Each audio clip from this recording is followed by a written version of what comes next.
Over the years, our family's had its share of health problems. So prescriptions are a part of our life. Before we went to the big box store. We both thought it would help us save. But with the long lines and impersonal service, filling prescriptions became a chore. That's when a friend recommended D&H. Now Tristan knows our prescriptions. Brenda always helps us find the right vitamins. And after Dad's fall, Monica's been a real expert with all our home medical needs. All without the lines. Trust and service. That's our D&H.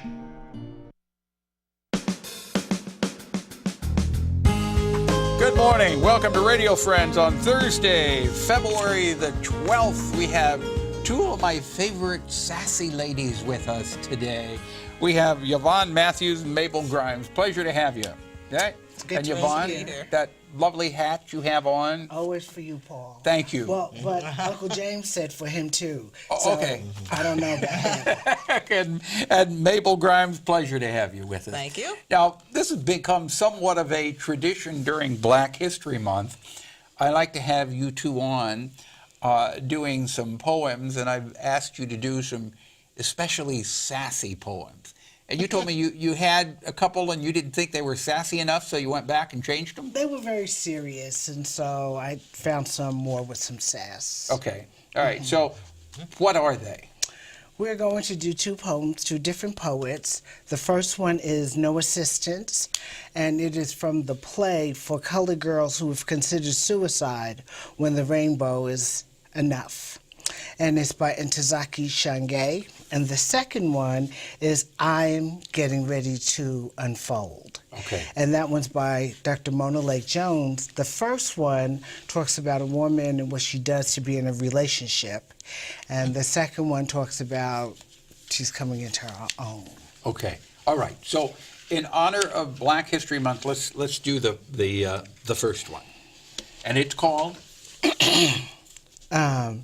No Assistance. No Assistance. Yes. So here we have Yvonne and Mable.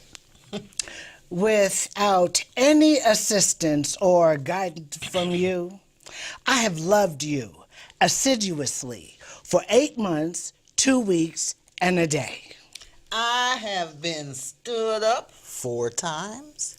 I left 7 packages on your doorstep, 40 poems, 2 plants, and 3 homemade note cards. I left town so I could send them to you. Have been of no assistance to me on my job. You call me at 3 o'clock in the morning on a weekday so I could drive 27 and a half miles across the bay before I go to work. Charming, charming. But you are of no assistance. I want you to know this was an experiment to see how selfish I could be. If I would really carry on to snare a possible lover, if I was capable of debasing myself for the love of another, if I could stand not being wanted when I wanted to be wanted, and I cannot. So, with no further assistance and no guidance from you, I am ending this affair. This note is attached to a plant that I have been watering since the day I met you. You may water it Yourself. I like that. And you know what? Why were you both looking and staring and shouting at me like that? Oh, sorry. Oh, excuse me. Oh, I like you too. I love having you on doing this because you show so much talent and so much emotion with this. Well, you got one more, and it's kind of a short one, right? Then I want to talk a little bit. Oh, you want to talk about Black History Month first and then do the last poem? Paul, you have to remember this is your show. Oh, thank you, Yvonne. So we're here as your guest. So you tell us what you'd like for us to do. Do the other poem, and then we'll talk about Black History Month. Okay, this one is called? It's called I Am Getting Ready to Unfold. Oh, boy. Okay. I've decided to let my spirit go free. I'm ready to become the woman I was meant to be.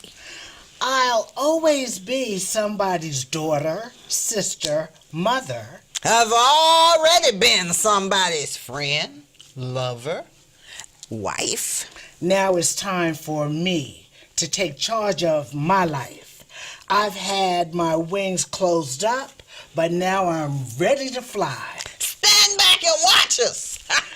We are getting ready to unfold. Okay. Now, who wrote this poem? Mona Lake Jones, Dr. Mona Lake Jones. Yeah. She's a former poet laureate from Seattle, Washington. Okay. But both of them are perfect, and you read them with so much feeling, Dr. Grimes and Yvonne Matthews. Now, in the time that we have left, let me start with Yvonne. Black History Month. Why is it important?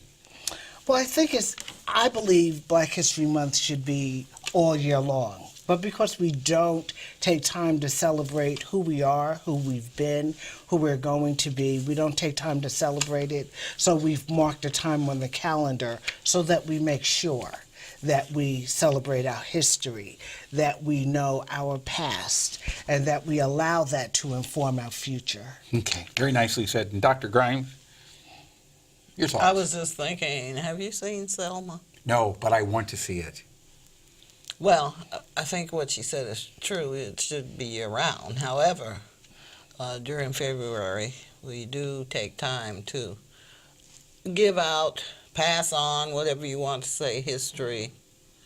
And to me, that's one of the most important factors, because I think many people, many of the younger generation in particular sometimes, and maybe the older too, either they don't remember their history and from whence they came. And that's not good. No. You have to know where it came from, Yeah. so you know where you're going. Exactly. If you don't and know to where you came from, you don't know where you're going. Plus, to appreciate where you are now. It's not just going where you're going, but to appreciate the things that we've accomplished and who we are today. Yeah. Okay. Well, I can tell you honestly from my heart, I appreciate both of you ladies. I like being around you. I love having you on here doing those sassy poems. We go back many years with that, don't Yes, we did. Yvonne Matthews, Lincoln University, and Dr. Mable Grimes. And I just found out that you're on the board also, the Norris Stewart. Yes, currently I'm the president of the board. Yeah, okay. Well, congratulations and continued success with that organization. Thank you so much. Okay, we're out of time for today. Larry Brown will be on tomorrow with a story that deals with Valentine's Day and Friday the 13th. You know, tomorrow's Friday the 13th. Okay. Okay, so we got it all covered for you. Thank you so much for joining us today. Our program directed by Travis McMillan, Reynolds Journalism Institute. Audio is Pat Akers from KBIA. Our floor director is Brendan McDermott, and our assistant producer and guest coordinator, Uncle James Mauser. And if you'd like to watch this program or listen to it again, and why wouldn't you because of these two ladies, go to kbia.org and sign up for a free vodcast or a podcast. See you tomorrow. Bye-bye.